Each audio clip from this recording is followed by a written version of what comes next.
ایک مومن کے دل کی ہے صدا مسلم پرسن اللہ، نہ بدلا ہے نہ بدلے گا میرا مسلم پرسن اللہ۔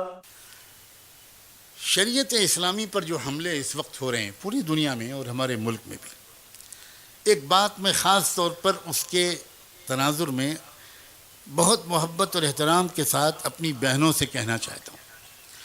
پوری تاریخ یہ بتاتی ہے کہ اسلام کی حفاظت، اسلام کی اشاعت اور اسلام کی اقامت، یہ تینوں خدمتیں تنہا مردوں نے کبھی نہیں کی۔ جب عورتوں نے مردوں کو اکیلا چھوڑا ہے تو مردوں کی فوج ہمیشہ شکست کھائی ہے۔ مجھے ڈنکے کی چوٹ پر یہ کہنے میں پورے تاریخ کے اپنے محدود مطالعے کی روشنی میں کوئی ہچکچاہٹ نہیں ہے۔ کاش کہ اتنا وقت ہوتا کہ میں بہت سے حوالے پیش کر سکتا۔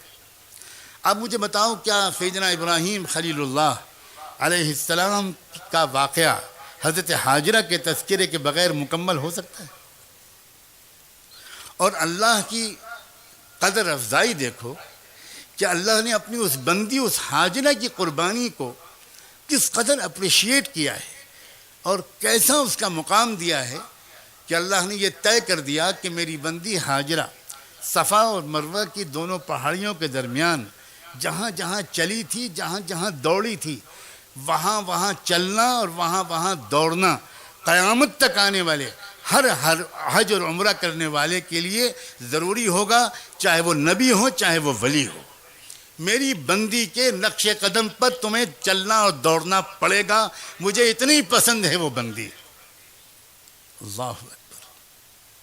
کیا موسیٰ علیہ السلام کا واقعہ ان کی اس عظیم ماں کے تذکرے کے بغیر مکمل ہو پائے گا؟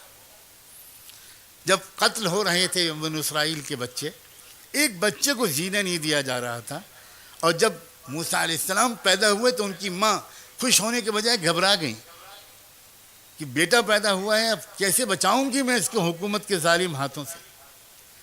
اللہ نے اس ماں کے پاس یہ پیغام بھیجا اور وحی کا لفظ استعمال کیا ہے قرآن میں، وَأَوْحَيْنَا إِلَىٰ أُمِّ مُوسَىٰ، یہ پیغام بھیجا کہ دیکھو تم اس بچے کو دودھ پلاتے رہو، بچے کو پلاتی رہو، ڈرو مت۔ جب بھی تم کو خطرے کے آثار نظر آئیں، میرے بھروسے پر لکڑی کے ایک باکس میں اس بچے کو رکھ کر دریا کے حوالے کر دینا۔ میں تم سے دو وعدے کرتا ہوں، ایک وعدہ تو یہ کہ میں اس بچے کو صحیح سالم تم تک پہنچا کے رہوں گا، دوسرا وعدہ یہ کہ میں اس کو نبی و رسول بنا کے رہوں گا۔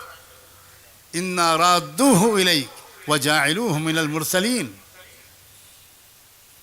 سلام ہو اس ماں پر، اس کے ایمان و یقین پر، اس کے حوصلے پر، اس کے توکل پر، کہ اس نے جب وہ خطرے کا وقت آیا تو اللہ کے کہنے کے مطابق اس نے اپنے بچے کو لکڑی کے باکس میں رکھ کر دریا کے حوالے کر دیا۔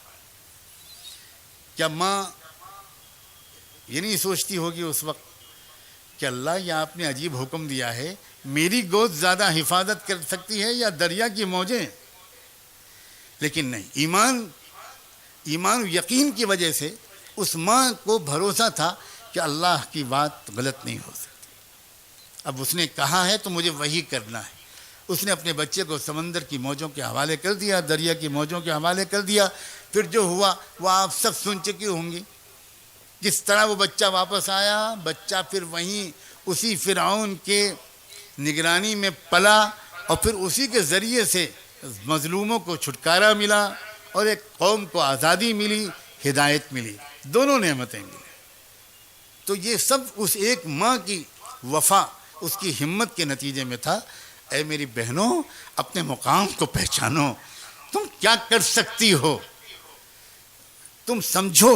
ان حالات میں تم اپنے گھروں کے اندر اسلامی معاشرے کو بپا کرنے، اپنے بچوں اور بچیوں کی صحیح تربیت کر کے، اور تم مسلم پرسنل بورڈ کی آوازوں پر وقتاً فوقتاً لبیک کہہ کے، اپنے علماء کی آواز پر لبیک کہہ کے، جس وقت تم سے جس چیز کا مطالبہ کیا جائے وہ کر کے تم ایک بہت بڑا رول پلے کر سکتی ہو انشاءاللہ ثم انشاءاللہ۔ شریعت کی حفاظت میں تمہاری ذمہ داریاں بہت ہیں۔ ایک زمانے سے عورتوں سے غفلت ہوئی ہے اور ہم نے خود عورتوں کو ان کی ذمہ داریاں کم یاد دلائی ہیں۔ اب وقت آیا ہے مسلم پرسنل بورڈ کی بالغ نظر قیادت قدم قدم پر عورتوں کو مخاطب کر رہی ہے، اس بات کو نوٹ کرو، وہ بہت اہم بات ہے یہ۔